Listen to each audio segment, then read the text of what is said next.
Hey guys, this is Kamaguno and the Marvel Report. So, today we're kind of doing a different style of video that we came up with to, just add variety, and we thought it would be kind of a fun feature video.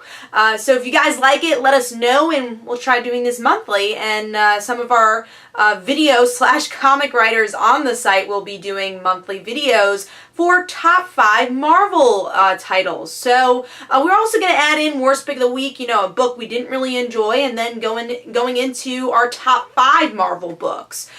So let's start this. So with my worst pick of the week, I couldn't find my physical copy for this. So that was Invincible Iron Man issue 12. This is a book that I really enjoyed in the beginning of the series, and then really, with the new artist and Brian Michael Bendis focusing on Civil War II so much, I just feel like there's a lot of lacklusterness and not a lot of love put into this book. It just seems like they're doing the same thing over and over again. The artwork is really dark. I don't really like it.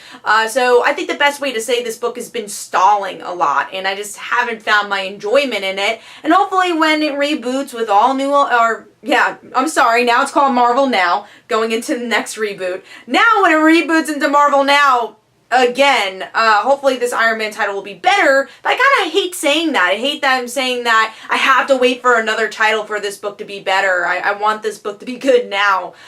So maybe another writer should be writing it, just because Brian Michael Bendis has so much on his plate. Alright, well that was my worst pick of the week. Let's get into some positives and talk about my top 5. Now this is hard. There's a lot of great books this month. And number 5 for me, you're probably going to see this title a lot because I love it, and that is Spider-Gwen issue 10. So with Spider-Gwen, like I said, I love this book, and with this issue, we get to see Gwen and her father try to fight off Kraven. Kraven's introduced in the Spider-Gwen universe, and they do it in a really unique way, and Gwen still has her power, or really doesn't have her powers anymore. So her machine that's been giving her powers breaks.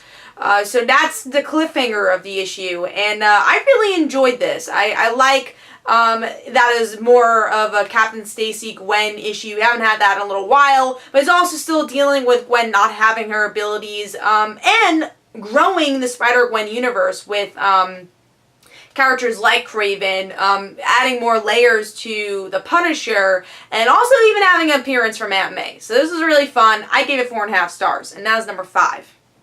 Moving on to number 4, a book that I've been really loving recently, and that is Silk, issue 10. I really love this series so far, and I like how it goes into more of a psychological analysis of Silk in a lot of ways. And here we get to see the relationship between Black Canary and Silk hidden, because now that Black Canary knows that Silk has betrayed her. And also you're seeing a little bit of Cindy's life come seeping into Silk's life. You see her ex-boyfriend from the years before the bunker, he announces that he's dead, and he's this costume hero also. So we have to see the reaction to that in the next issue, which is actually coming out this Wednesday, depending on what day you're watching this. But I love that cliffhanger, because we've seen those flashbacks with the boyfriend so much. It's like, oh, where are they going with this? And finally it's getting into the Silk plot. And also Cindy's best friends from work find out that she's Silk, and you're seeing how she deals with that. So I really enjoyed this issue. Silk issue 10 was my number 4. A lot of spider-related titles. But now let's go into another title I love that I always anticipate for, and that is Astonishing Ant-Man issue 10. Now, I read this digitally, so I don't have the book with me, but let's start talking about it. With this issue, it's Cassie and Scott finally having that father-daughter team-up we've been waiting for, because Cassie died when Ant-Man was active. Again, and then Ant-Man was dead when Cassie became her own hero. So now we're finally getting this father-daughter team-up, but it's not exactly what you would expect, because, Cassie's like, oh, I'm stronger than you think, and Scott's being a very overprotective dad, and we finally figure out why Scott goes to jail. So I thought this was a really fun issue, and I think the series is at its best when it has to do with Cassie and Scott. So moving on to number 2, a book I was really surprised with. This was hard to pick this month. So number 2 was Miss Marvel issue 9. This book was so well done. Now I'm a sucker for when a book can flesh out supporting characters, or how they call it in this book, background characters.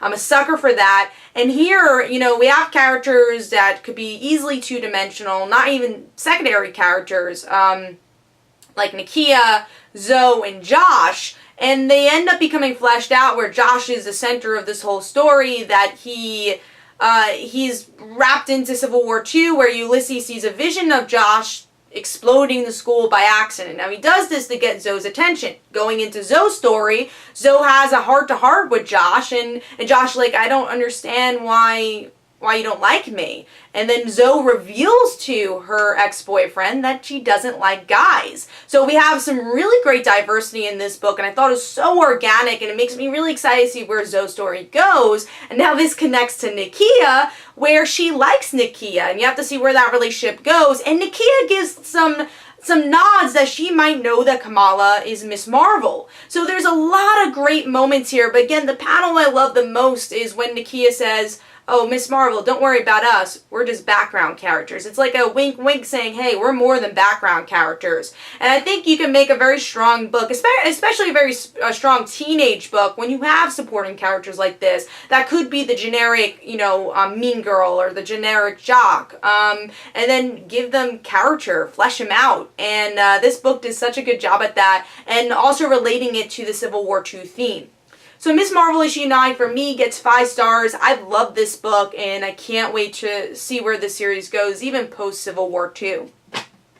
Number 1, I'm going to give this disclaimer for you guys who don't watch my YouTube channel. I'm not a big fan of events. I feel like Marvel kind of overdoes them a lot, but I've been loving Civil War II. I think they've been doing a great job with this and giving purpose to the story again, making it character driven. So my number 1 pick was Civil War II issue 3. Now, I will say Civil War 4 probably would have been on my list too, somehow. But I usually don't like repeating titles on these lists. But, damn, Civil War 2, issue 3. We finally get into the meat of this story, of what it's about. And we see that the Hulk dies in the hands of Hawkeye. And what's cool about this, it's framed in a court case. So you find out through flashbacks. And Marquez's artwork, you just see the emotion seep through. Like, just, I mean, you can show every panel and show the emotion where Hawkeye gives up. And you have to figure out in the next issue what happens. Does Hawkeye get away with it? And it just intensifies this battle between Iron Man and Captain Marvel through ethics. And I loved it. It was a surprise to me. I think Hulk was a character that made sense to die, because they haven't really done much with the character recently, but it was an emotional impact, and it's a character that's attached to a lot of other Marvel characters. And then making Hawkeye the one who kind of put the bullet in the character, which really is the arrow, it made a lot of sense too to the characters. So I love this issue. I gave it 5 stars. I really can't wait to see where Civil War II goes, and hopefully it doesn't disappoint. So that was my top 5 and worst pick of the week for July. Let me know if you enjoyed this, and I'll do another type of video for this for the Marvel Report next month. So hopefully you enjoyed. This is Comic Uno and the Marvel Report. I will see you guys later. Don't forget to follow me on Twitter. Don't forget to like my Facebook page. Also, description below, there are links for my comic book, Like Father, Like Daughter. And don't forget to like the Facebook page of Like Father, Like Daughter. And I'll see you guys later. Bye.